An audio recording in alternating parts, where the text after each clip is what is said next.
Amigos, sean bienvenidos como cada domingo a su programa Secretos Milenarios. Saben ustedes que es el programa único en el mundo que se dedica a la interpretación y publicación de los mensajes prodigiosos del simbolismo ancestral. En esta serie de programas ustedes saben que el objetivo principal consiste en difundir el mensaje implícito en nuestro patrimonio histórico. Quiero dar las gracias a don Jaime Maussan por la producción de este programa y en el máster al ingeniero Francisco Domínguez y a Héctor Quesada. Queridos amigos, el día de hoy tenemos antes que nada un llamamiento para nuestro presidente constitucional de los Estados Unidos mexicanos, para don Andrés Manuel López Obrador.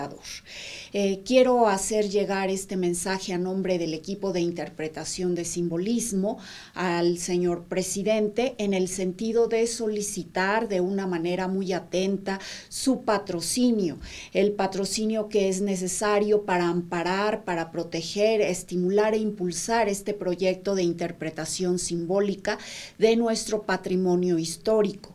Es un hecho que hoy por hoy este patrimonio, que se encuentra concentrado en su mayor parte en nuestro Museo Nacional de Antropología, consiste en un acervo mudo, puesto que no existe ninguna indicación y ninguna interpretación a la fecha sobre el sentido o el significado de las piezas arqueológicas. Y es realmente una lástima, porque pese a que constituye el mayor museo de nuestro país que concentra este acervo, el único museo, además de Latinoamérica, destinado a difundir el mensaje simbólico de tantas culturas mesoamericanas, y por supuesto el museo más visitado de nuestro país, puesto que cada año cuenta con la afluencia de aproximadamente 2 millones de visitantes, y considerando que además tiene implementada la tecnología virtual más avanzada, pues es una lástima que no se pueda disponer del conocimiento ancestral principal. Entonces tenemos sí los objetos, pero nadie sabe hasta este momento para qué se utilizaban, quién los creó, cuáles eran los rituales que se seguían, porque todos eran instrumentos de uso ritual. La mayor parte de ellos, de hecho, estaban dedicados a propiciar los dones y las bendiciones necesarias a las comunidades mesoamericanas. Y sin embargo, no existe ningún texto, ninguna información y tampoco ningún instrumento didáctico que se aboque a la interpretación y a la difusión de ese simbolismo prodigioso.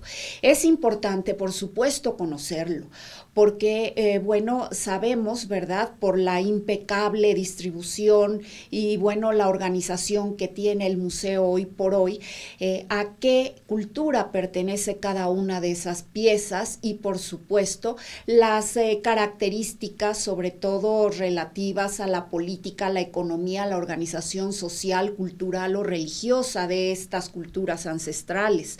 Sin embargo, se desconoce el uso y las leyes de precipitación mental que aplicaban los sacerdotes y los chamanes para hacer efectivas esas bendiciones a la comunidad. Entonces, como yo les comentaba en programas anteriores, queridos amigos, nuestro respetable señor presidente, entre los chinos, por ejemplo, el acervo histórico, habla sobre la aplicación de una disciplina indispensable para lograr que las comunidades alcancen la armonía y la estabilidad. Hablamos del Feng Shui. Actualmente el Feng Shui se difunde, se conoce, se aplica y por supuesto se practica entre las comunidades contemporáneas, ayudando a equilibrar justamente todas las fuerzas y energías para alcanzar la salud y para propiciar también la prosperidad de los individuos, comunidades y naciones, ¿verdad? Entonces no es por nada que China esté posicionada hoy por hoy como una de las potencias de mayor envergadura y de mayor peso económico, político, social.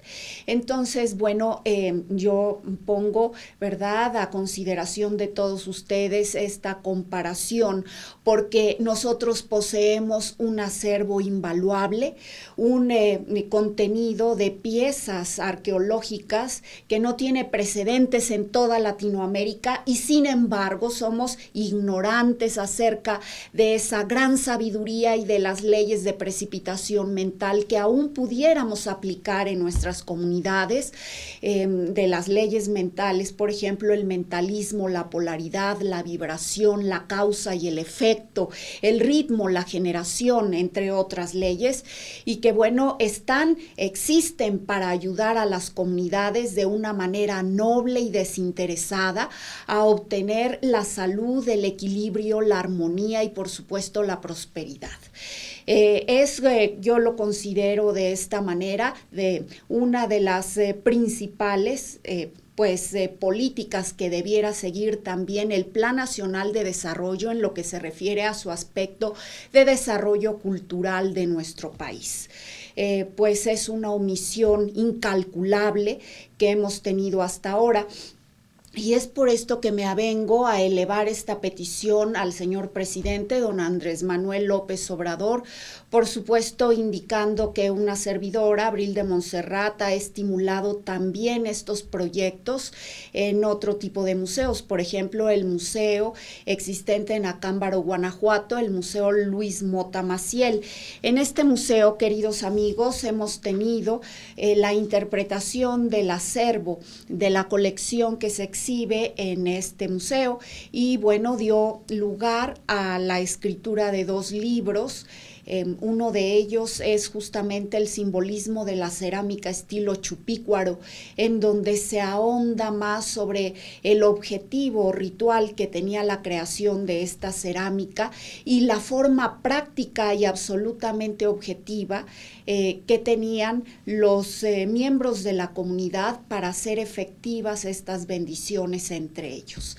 Estos libros fueron donados al a la biblioteca de la Universidad Nacional Autónoma de México y al Instituto Cultural México-Israel, de tal forma que fueron donados para la consulta de todos los ciudadanos mexicanos y extranjeros que se encuentren interesados en el tema del simbolismo. Como todos mis proyectos, ustedes saben, queridos amigos, pues se siguen hacia causas no lucrativas. Ustedes saben que soy jurista, escritora, investigadora y activista de estas causas que tienen la finalidad de apoyar pues el respeto a la vida y por supuesto el estímulo a la conciencia de la humanidad. De esta manera yo me dirijo ante ustedes, ¿verdad?, al señor presidente Andrés Manuel López Obrador para solicitar el patrocinio de este proyecto de interpretación simbólica, un proyecto pionero a nivel mundial, únicamente respaldado y precedido por otro de mis proyectos aplicado al acervo cultural del Museo Luis Mota Maciel de Acámbaro, Guanajuato, y fundo esta petición en el probado prestigio que tiene nuestro señor presidente como efectivamente un mandatario que oye las causas populares, sobre todo cuando están fundadas en la equidad y cuando tienen el objetivo de contribuir al crecimiento sostenido de nuestro país en sus múltiples aspectos, como es en el caso de tipo cultural. Y pues con esto queda terminada esta amable petición, este atento llamado a don Andrés Manuel López Obrador. Esperemos que sea atendida nuestra petición, sea oída y atendida. Agradecemos mucho la atención. Y queridos amigos, después de este mensaje quiero invitarles a una breve pausa comercial.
Les estaba comentando hace un momento, queridos amigos,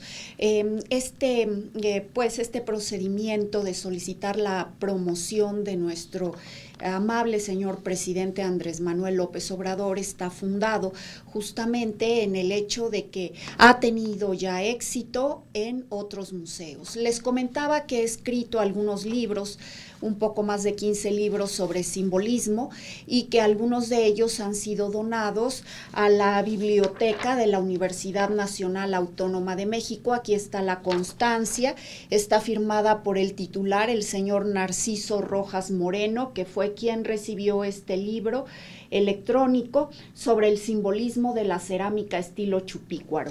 A continuación tenemos también la constancia firmada por el ingeniero David Serur y la señora Jenny de Serur, también ratificado por nuestra querida Nina S. de Sacal, del Instituto Cultural México-Israel, otra donación de libros. Como ven, las causas que se apoyan en este programa son absolutamente no lucrativas.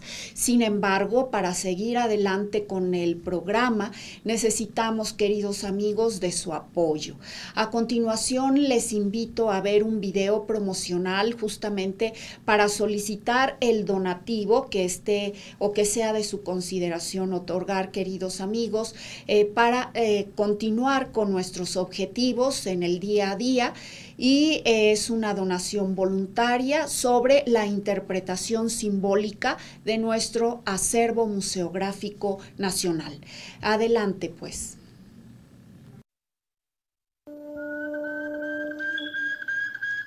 Este es tu patrimonio. Hazlo vivir. Escucha su voz.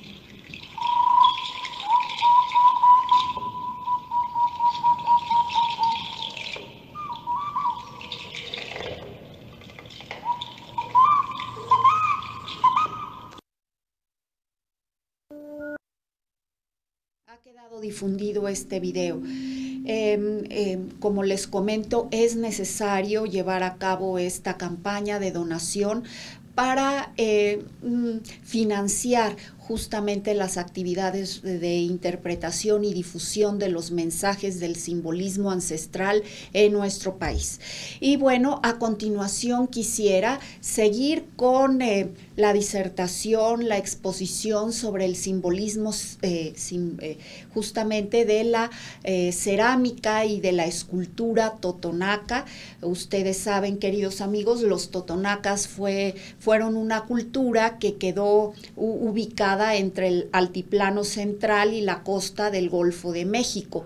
Es una región muy vasta en la que justo destacaron las culturas como la olmeca de aproximadamente el 1800 al 100 a.C., la cultura del centro de Veracruz iniciada del 1800 al 1519 después de Cristo, y la cultura también, ¿verdad?, que tiene que ver con los mixtecos, sí, pero también con otros grupos de influencia muy notables en el área, de 1800 también a 1419 después de Cristo.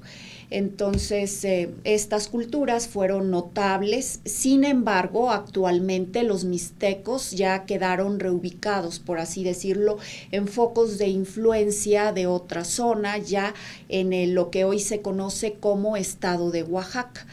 Ahora quiero comentarles que inicialmente estas culturas se expandieron, es decir, de lo que fue originalmente esta zona en el estado, hoy estado de Veracruz, hacia también Tamaulipas, hacia lo que es San Luis Potosí, Hidalgo, Querétaro, el estado de Puebla y el norte de Tabasco. Por lo que, como nosotros podemos derivar, pues es una gran área de influencia, y sobre todo por el hecho de que, no obstante que en esa enorme demarcación territorial existían grupos nahuas, totonacos, también mixtecos en un principio, ¿verdad? Otomíes y algunos otros, pues finalmente el estudio que estamos realizando sobre simbolismo abarca la producción de cerámica y de escultura pétrea totonaca. Es la más sobresaliente. En este caso vamos a continuar con la interpretación de un simbolismo general de este tipo de producción. Como yo les comentaba, queridos amigos, aquí tenemos en la diapositiva a los instrumentos pétreos que fueron forjados por grandes chamanes. Algunos tratadistas y arqueólogos se han pronunciado en favor de asegurar que fueron realizados, muchos de ellos por sacerdotes o también por expertos escultores guiados a través de los designios que establecían los sacerdotes. Sin embargo, yo les puedo decir que mi opinión se enfoca al hecho de que fueron en muchas partes y las más de las veces realizados por chamanes, porque el chamán es el que logra, además de esa precisión escultórica notable, el reflejar los símbolos de una manera auténtica, directa y objetiva. Aquí no podemos ver ninguna duda sobre el significado simbólico y no obstante que nosotros pertenezcamos a otra civilización después de centurias en el tiempo, ¿verdad? Lo podemos leer y entender. Justamente debido a eso, a que el simbolismo entraña una verdad universal. La verdad se hace manifiesta en todos los espacios y tiempos creados y solamente tiene un sentido cuando se habla de la verdad del espíritu. No hablamos entonces de verdades intelectuales porque por supuesto esas pueden tener múltiples perspectivas de acuerdo no nada más a la época y a la cultura, sino en función a las perspectivas de cada individuo. Hablamos de la verdad espiritual y por eso nosotros podemos rescatar el significado original de las piezas, no obstante que hayan transcurrido siglos de su creación y de su utilización práctica en rituales de precipitación de bendiciones. Yo les comentaba, amigos, que la cerámica y la escultura totonaca se puede dividir en varias especies, de acuerdo justamente al tipo de material, al tipo de símbolo principal y por supuesto a las figuras asociadas a al diseño principal.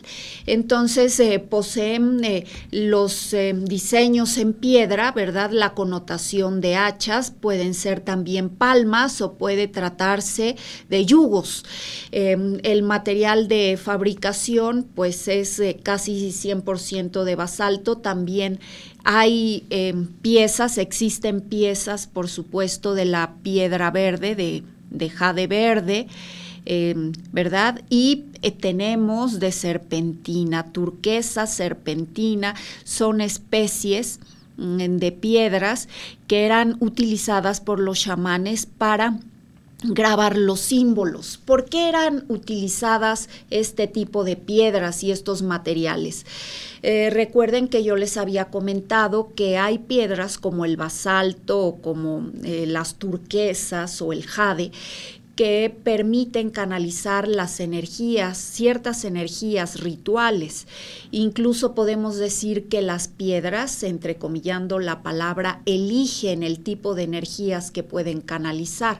Sí podemos aplicar este término de elegir, de elección, porque aunque sabemos que no tienen una voluntad, una mente o una conciencia, poseen un magnetismo y una estructura que incluso puede equilibrar las cargas de otros seres, por ejemplo, la de nosotros, los seres humanos. Por lo tanto, podemos decir que las energías que existen en el interior de las piedras pueden canalizar también los decretos y las energías voluntariamente y conscientemente dirigidas de los chamanes.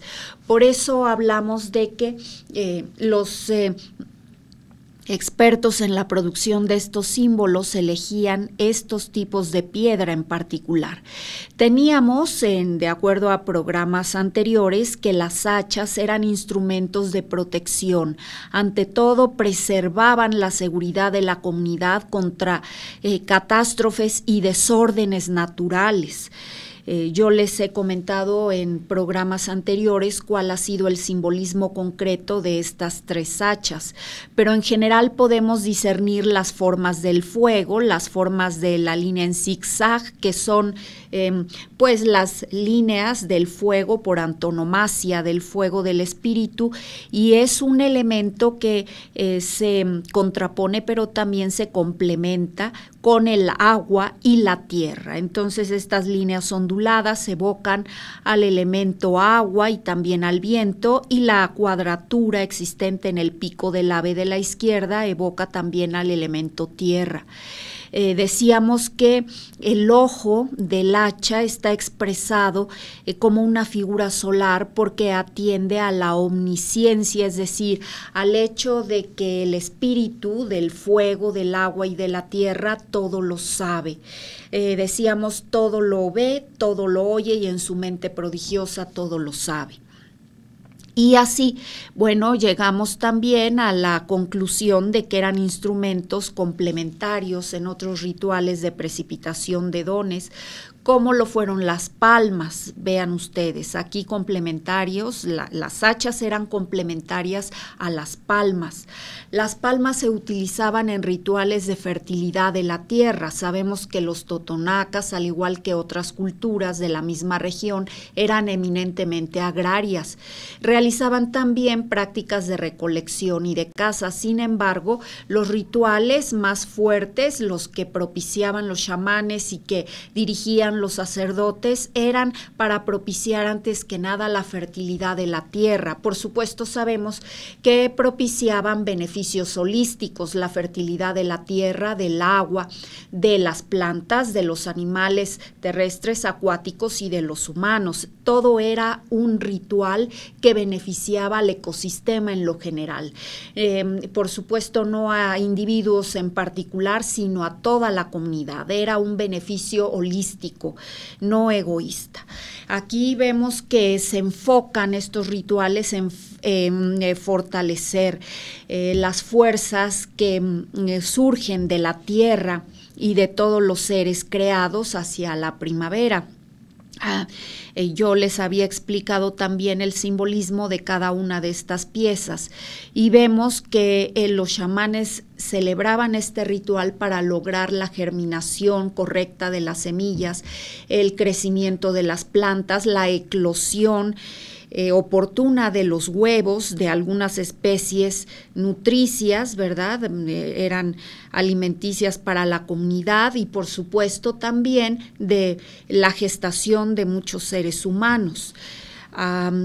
Y así podemos nosotros notar y entender que la existencia para los antiguos totonacas no únicamente se limitaba por la vida y la muerte, es decir, no se constituía de la vida y la muerte, sino también de etapas anteriores al nacimiento y posteriores a la muerte de los seres, y etapas en la que el espíritu y el alma de nosotros los seres creados transcurre en dimensiones o planos intermedios, planos en los que puede ser ayudada el alma, el espíritu de los seres y fortalecido. A eso se deben esos rituales especiales. Entonces, a través de una muy oportuna y adecuada germinación de las semillas, se tendrían también abundantes y nutritivas cosechas. Por esa razón eran propiciados esos rituales. Aquí vemos un yugo. Los yugos son otros instrumentos pétreos. Los yugos son instrumentos realizados también, por ejemplo, de jade, que es la piedra en la que se tallaban las ofrendas votivas dedicadas a los dioses o deidades del agua. Entonces, en un periodo de sequía, por ejemplo, se contribuía a fortalecer la esencia del agua, enterrando estas ofrendas no únicamente en las cercanías o inmediaciones de fuentes naturales, minerales, de manantiales, sino también se ofrendaba a los espíritus de los ancestros en estos instrumentos. Adentro podían caber algunas escudillas que contuvieran agua, y era un ritual a través del que se daba de beber, por así decirlo, a las almas de los ancestros. Sabemos nosotros que el alma está integrada como cuerpo astral de los seres vivientes de una especie de agua vaporosa. Por eso los fantasmas, yo les comentaba en programas anteriores, se describen como especie de gases, de mascadas o de otros tejidos, ¿verdad?, vaporosos como la seda, y se debe a que justamente están integrados de esa especie acuosa, de esa neblina, de esa bruma grisácea o blanquecina.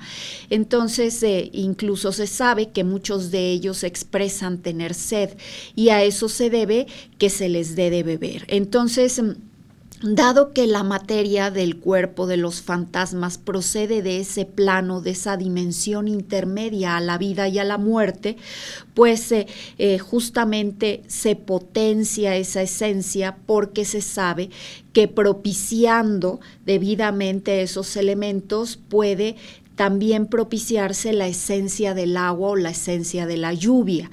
Les he puesto también innumerables ejemplos en los que en comunidades actuales indígenas existen ciertos individuos que pueden propiciar la precipitación de la lluvia o alejar las masas de granizo que se ciernen como siniestro, ¿verdad?, sobre las cosechas. Esos individuos que tienen esa facultad o ese don especial justamente lo hacen mediatizando un cambio de conciencia entre varios planos, y justo viajan a ese plano de la bruma o de la neblina para precipitar lo necesario.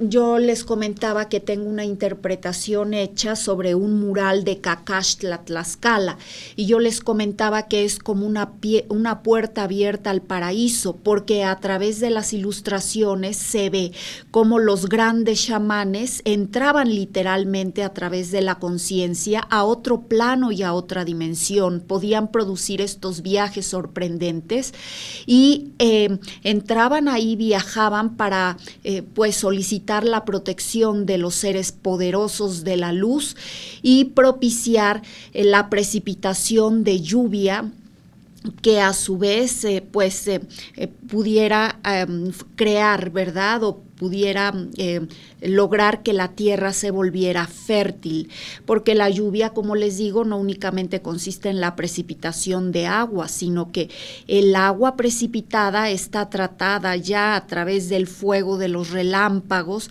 y eso fortalece a la tierra, que además se compensa con la precipitación del rocío lunar, que entre las antiguas comunidades propicia la fertilidad. Entonces, esta fertilidad no solamente de la tierra, también de algunas especies. Les comentaba que, por ejemplo, entre los chinos se creía que las liebres eran tan profundamente fecundas porque bebían del rocío lunar y se alimentaban de esa hierba especial. Y como yo les comento, pues todo esto entre los totonacas tiene también una profunda acogida, porque esos rituales justo eran para propiciar esencias de las que se carecía en determinados momentos. Yo les comento que en mi interpretación de los murales de Cacaxtla se ve cómo los chamanes ingresan a otros portales y atraen la esencia de animales acuáticos y de plantas también acuáticas, y atraen la esencia del agua, y enterraban ofrendas de jade y de otras piedras como la cornalina y otras afines en lugares estratégicos de la región, del espacio de su comunidad considerado sagrado, porque era el espacio que los dioses y los chamanes, sus intermediarios entre pues estas deidades y los sacerdotes, contribuían a crear y recrear en su mente una y otra vez para lograr la armonía de todas las esencias, y así permitir que los ciclos que dan lugar a la vida pues no se vieran trastornados, no se vieran trastocados y se cerniera sobre la comunidad la amenaza de la hambruna, de la sequía. Entonces, vean ustedes cómo esos rituales eran únicamente realizados por personas sabias de la antigüedad, los chamanes que siempre han existido, hombres y mujeres. Muchos de ellos dicen nacer siendo sabios, otros lo aprenden a través de la tradición oral, a través del simbolismo, a través de otras formas, pero sí les puedo comentar que ellos, por ese don que tienen de viajar a distintos planos y de ponerse en contacto con los seres protectores maravillosos de la luz, pueden propiciar este tipo de milagros. Lo hacían en la antigüedad, en épocas en las que se desconocía la ciencia, la tecnología, y lo siguen haciendo actualmente en las comunidades indígenas. Es una sabiduría ancestral que vale la pena rescatar. Yo les comento también, queridos amigos, que entre los totonacas se creía que existían, por supuesto, seres protectores de luz, algunos muy poderosos, como vemos aquí ambas esculturas, estas figurillas que representan a madres prodigiosas, grandes madres mentales. Tenemos en el tocado de la Gran Madre que está a su derecha, queridos amigos, en el tocado las propiedades de Gran Señora Creadora. Es una esencia inmanente del espíritu de fuego. Entonces, de acuerdo al simbolismo, podemos nosotros descifrar y entender en qué creían los totonacas, guiados y auspiciados por la sabiduría de los chamanes. Vemos que el espíritu fue considerado como el gran creador de los mundos. Es el primer símbolo que vemos en la parte superior del tocado. Vemos también los trabajos que están diseñados a semejanza de mechas, aludiendo a que las características, las propiedades del espíritu prodigioso siempre tienden a precipitarse hacia los mundos creados.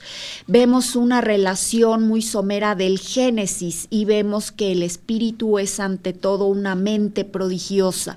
Por eso esta atribución de la Gran Madre fue colocada sobre el tocado. Es entonces el espíritu, una gran mente prodigiosa, creadora de los mundos, de innumerables mundos. Aquí, de acuerdo a los símbolos, podemos ver fehacientemente que se refieren a los mundos del paraíso, a los mundos intermedios y a los mundos pues que quedan ya como prácticamente inframundo, y dividiendo a todos ellos está siempre la presencia del ser.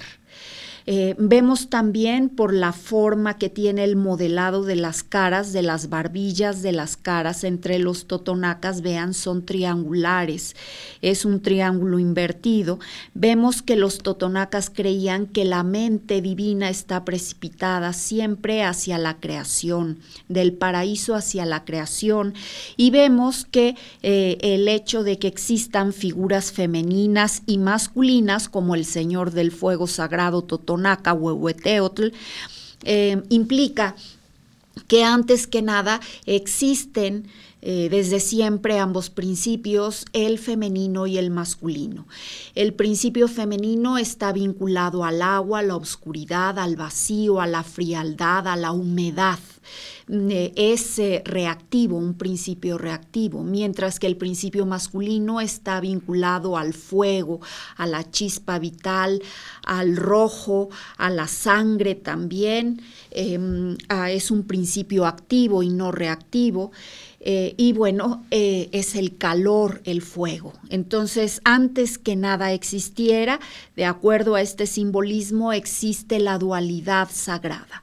Eso, por supuesto, que tiene también una similitud con el Génesis de la religión del cristianismo y también de los judíos, los judeocristianos, ¿verdad? De acuerdo a la Biblia, en el primer libro, el Génesis, se dice que existía la oscuridad, la quietud, la calma, el silencio, el agua, y el Espíritu de Dios se movía en el agua. También vemos una notable y muy sorprendente similitud con lo que es el Génesis de acuerdo al Popol Vuh de los mayas quiché. Decía eso justamente, que todo era oscuridad, era agua, y que solamente se podía vislumbrar entre el agua a Gugumats y sus plumas preciosas. Entonces justo es la esencia del espíritu que navega y que existe entre ambos principios, el femenino y el masculino. Entonces, de acuerdo también a este libro sagrado de los judeocristianos, al Génesis, dijo Dios que haya luz, y justo es lo que tenemos entre los totonacas. La dualidad esencial existe y es inmanente a lo increado, a lo infinito y a lo eterno, pero lo primero que se manifiesta es la luz. Aquí lo vemos, y vemos también en el simbolismo del Señor del Fuego Sagrado. Vean ustedes, el símbolo por antonomasia de la creación es la cruz, también el símbolo de las grandes deidades creadoras. Antes que nada vemos este relieve luminoso en bulto, obvio, de la cruz, y dentro parece haber un vacío, al igual que el simbolismo que entraña este tocado de la Gran Madre. Está diseñando los mundos creados, pero entre ellos hay un vacío, y concuerda con la antiquísima sabiduría china que nos dicen el Padre como anillo luminoso y la Madre como nada, como vacío profundo. Ambos forman una unidad de la que emergen los seres de forma infinita. Ambos padres actúan entonces inagotablemente por toda la eternidad. Es la esencia de la sabiduría que leemos en el tocado de esta Gran Madre. Aquí en el tocado de esta otra Gran Madre vemos al espíritu reflejado en la forma de un ave acuática, por supuesto, y estamos entendiendo que el agua y el fuego están unidos. Está pescando, el ave parece pescar un pez. Vemos, ¿verdad? Vean ustedes cómo es una alusión a que es la Gran Madre espiritual de la creación. Nosotros somos homologados también a criaturas como peces. De hecho, Cristo dice que es el pescador, ¿verdad? Es un pescador, es el que nos salva y nos lleva hacia la luz del espíritu. Vemos también ese simbolismo reflejado en la Gran Madre. El ave, que es el símbolo del espíritu universal que pesca al pez. Entonces, son los dos principios, el agua y el fuego, unidos en el equilibrio eterno de la vida. Vemos este equilibrio reflejado en la sangre, dos principios. La sangre, simbólicamente está integrada por dos principios aparentemente opuestos, como el calor, el fuego y también lo que es líquido, húmedo. Aparentemente son antagónicos o contrarios, aparentemente siempre están en posiciones contrarias. Sin embargo, aquí vemos que se pueden unir y que de su equilibrio surge la vida. Entonces, eso es, de acuerdo a ese simbolismo, lo que para los antiguos totonacas era la deidad. ¿Sí? Ese espíritu es una dualidad esencial, es un espíritu mente, creador de todos los mundos y de todos los planos de causación, de los espacios y tiempos creados, de todos los seres además. Es, además de mente, correspondencia, ¿verdad? Porque igual que como es en un plano, es en otro. Entonces es por tanto un espíritu omnipotente porque es Señor de la vida y de la muerte. Aquí lo vemos en esta faja que tiene la Gran Madre, las líneas en zigzag que rodean por completo la cintura y que nos dan una idea de que la vida y la muerte se encuentran unidas en una misma existencia y por lo tanto la Gran Madre es eterna. Aquí en Huehueteotl lo vemos más como un señor formador de las estructuras y de los planos del tiempo. Vemos que los totonacas concebían que además de esas grandes deidades que son parte de la dualidad esencial, existían otros protectores de diferentes planos. Aquí vemos a una gran madre precipitadora, de acuerdo a la interpretación, puesto que a esta figura le dediqué justo un programa, ¿verdad? Vemos que se utilizaba en los rituales para fortalecer la entrada de la primavera y de todos los procesos que tienen lugar cuando llega la primavera. Entonces, en el equinoccio se realizaban rituales de propiciación de la fertilidad especiales. Vean aquí cómo tiene los aretes u orejeras en forma de llama, quiere decir que es la fuerza, el fuego del espíritu inundándolo todo después de una estación en la cual se ha acabado literalmente la vida. Vean los asanas o los mudras que está reflejando con las manos y los brazos. Da pie, empuja la vida, empuja la fuerza, produce que justo pues se pueda apreciar todo el esplendor que es propio de la nueva manifestación de los ciclos vitales. Entonces, además de esas deidades femeninas, masculinas, que estaban relacionadas en el caso de las deidades femeninas a la tierra y al agua, existían también las masculinas, como ustedes han visto, la deidad del fuego sagrado del señor Huehueteotl, pero también tenemos otros protectores. Los chamanes y los sacerdotes los invocaban en rituales de propiciación. Entonces, vean cómo había otros protectores que, sin ser precisamente deidades, tenían la consigna de precipitar, de recrear en su mente prodigiosa todo el espacio y el tiempo en el cual tenía manifestación la cultura. Lo recreaban de una manera armónica y de esta forma, así como se producía en su mente, así como es arriba, dice el principio de sabiduría, debía producirse en nuestro mundo creado. Entonces, así como es arriba, es abajo.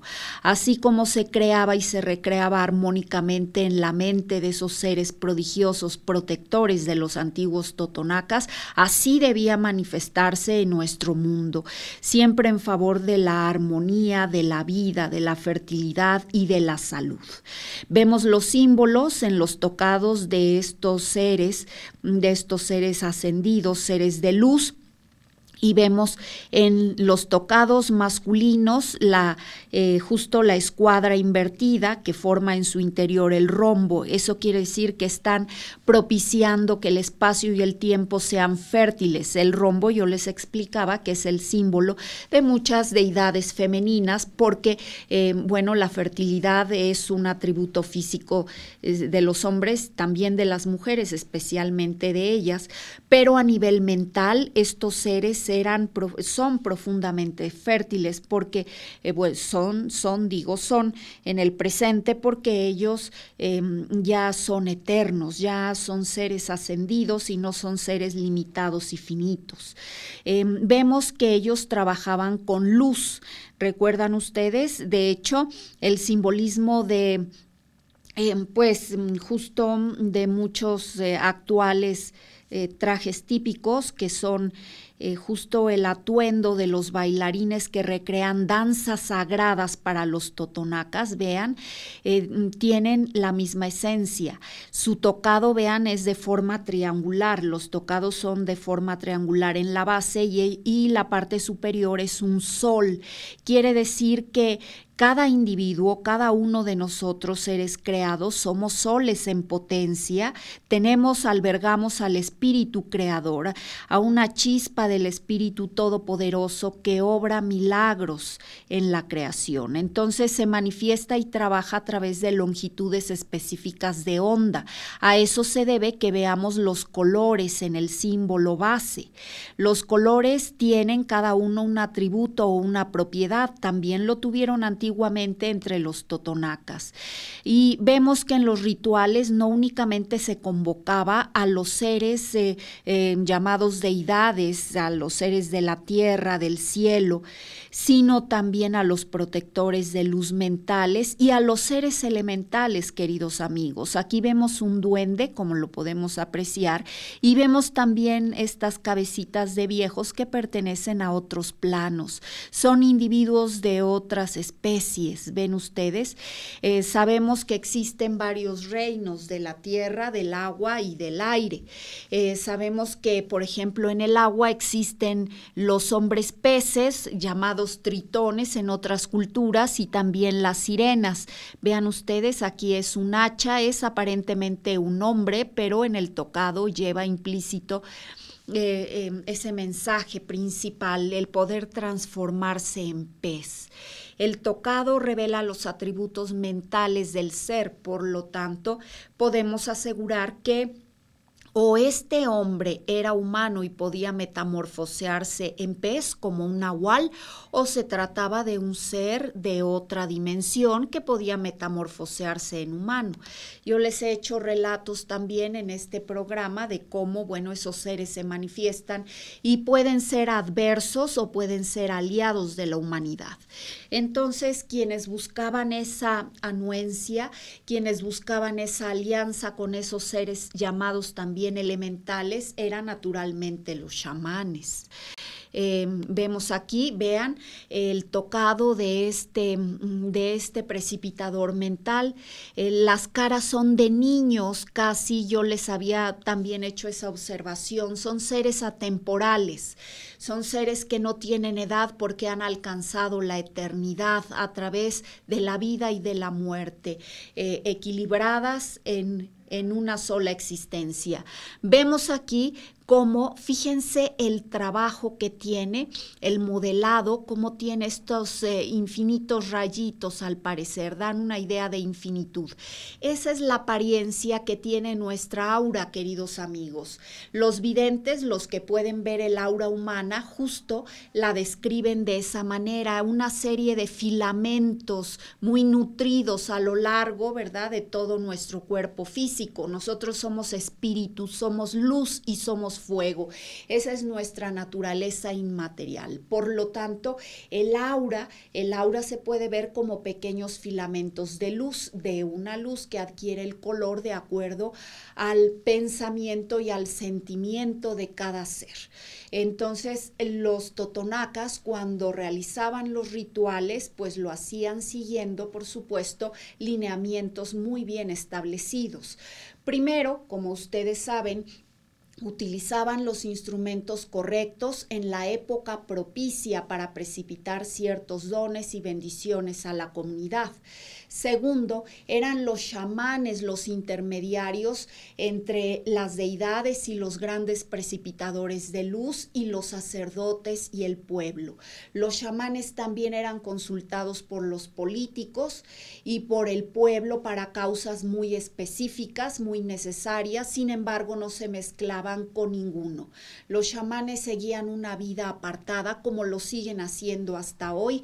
Son seres misteriosos y que siguen una vida ya dirigida por otras directrices incomprensibles para la mayoría de la humanidad. Los sacerdotes, en cambio, tenían la función de guiar los rituales, de prepararlos ante todo. Con la preparación de los rituales se preparaba la música, se preparaban las ofrendas, el lugar sagrado en el cual se iba a realizar el ritual, se preparaban ellos mismos, queridos amigos, y una de las directrices que seguían se sigue aplicando actualmente. Nosotros lo podemos notar en la biografía de la gran María Sabina, escrita por Álvaro Estrada, en donde ella nos dice: es muy importante para el chamán abstenerse de tener relaciones sexuales porque ello debilita la fuerza y el aura del sacerdote o del chamán. Es muy importante abstenerse de injuriar a otros seres humanos, de maldecir las causas, de engañar a los demás, en fin, de obrar con mala fe, con premeditación, con dolo. Eso es muy importante para conservar la pureza del chamán y del sacerdote.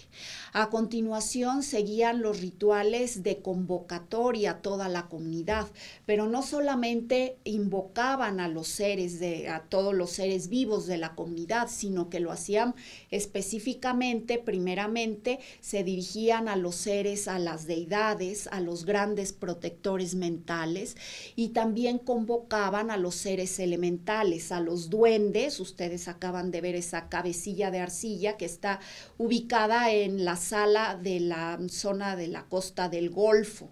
Aquí en México es la sala del Museo Nacional de Antropología, se dice que tiene origen totonaca, es la cabeza de un duende.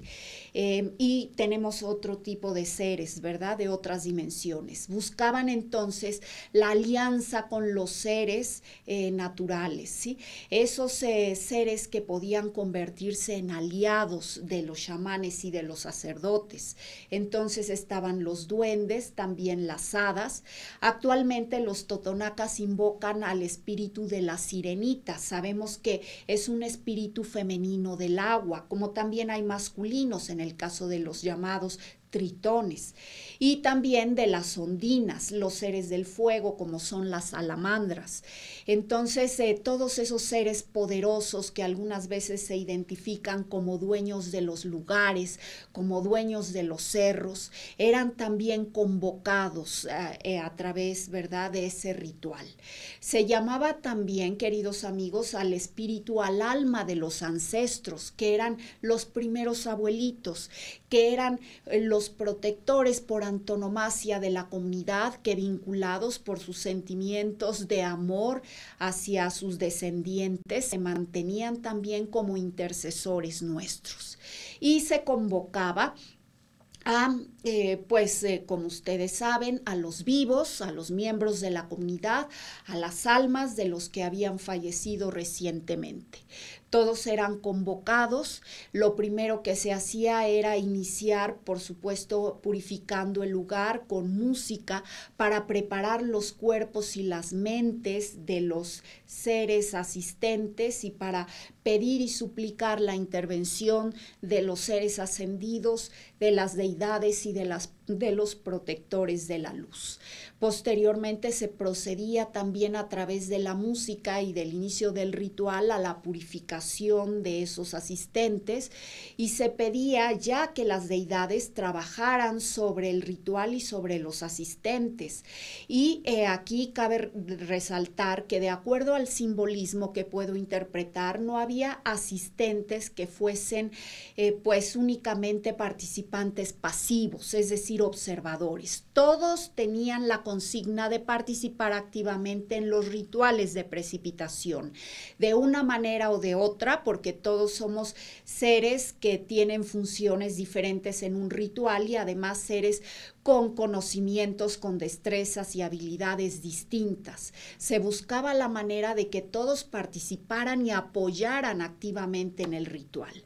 Luego, por supuesto, teníamos el hecho de que se elevaran las peticiones, las rogatorias, y al decir se elevaran, no me refiero a que únicamente ascendieran, ¿verdad?, de una posición o en una posición recta hacia un lugar más elevado en nuestro espacio-tiempo, sino al decir se elevan, me refiero a que deben transmutarse esas energías humanas y sublimarse para ascender a otra dimensión de mayor luz en la que solamente trabajan las deidades de la luz. Entonces era la mente, el sentimiento a través de la voluntad de todos los participantes, guiados por los sacerdotes, en etapas concretas del ritual. Así, queridos amigos, se llegaba a un momento en el que se empezaban a sublimar esas energías, ¿verdad? Ya se había hecho la ofrenda de todos los bienes producidos por la comunidad hacia las deidades y finalmente se daba por hecho que ellos tendrían la consigna de sublimarlas y de mandarlas, de regresarlas, ¿verdad?, como un equilibrio equilibrio y una incesante energía armoniosa que produjera la salud, la armonía de la comunidad y la prosperidad misma. Como ven todos ustedes, queridos amigos, bueno, pues era un ritual complejo que precisaba de la entrega no únicamente del chamán, sino de los directivos de la comunidad, de los sacerdotes y de los convocados. Y solamente así los totonacas lograban un estado armonioso en el que la vida, por supuesto, pues desembocaba en la conciencia de nuestro ser espiritual y en la búsqueda y el encuentro final de la luz, de la felicidad, de la armonía de todos los integrantes de la comunidad. Y con esto, queridos amigos, quiero dar por terminado el programa agradeciéndole a usted, querido amigo que nos ve, especialmente a Agustín Corro, a Efraín Corro Ayuso, a su bella esposa Sarita, a su familia. Y quiero también en este programa agradecer, aunque sea de una manera póstuma, mi gran maestro y formador, el inolvidable, en este caso sabio poblano, don Germán Martínez Hidalgo. Actualmente el planetario de la ciudad de Puebla lleva su nombre. Fue el gran erudito poblano, don Germán Martínez Hidalgo. Yo considero un gran privilegio haber sido formada por él, y por supuesto gozar también de su simpatía y de su amistad con la de él, la de su familia. Quiero agradecer a mi gran maestro, don Germán Martínez Hidalgo, toda la sabiduría que me legó y la formación que me dejó como persona. A ustedes, queridos amigos de siempre que me acompañan, especialmente a todos los enfermitos, Efraín Corro, deseamos que recuperes la salud, damos por hecho que estás ya muy cercano a hacerlo. Te mandamos todos nuestros más grandes deseos por tu prosperidad, tu felicidad y la alegría de tu familia. Queridos amigos, pues con esto despido el programa. Los invito el próximo domingo a verme y les deseo, como en cada programa, que por favor sean felices.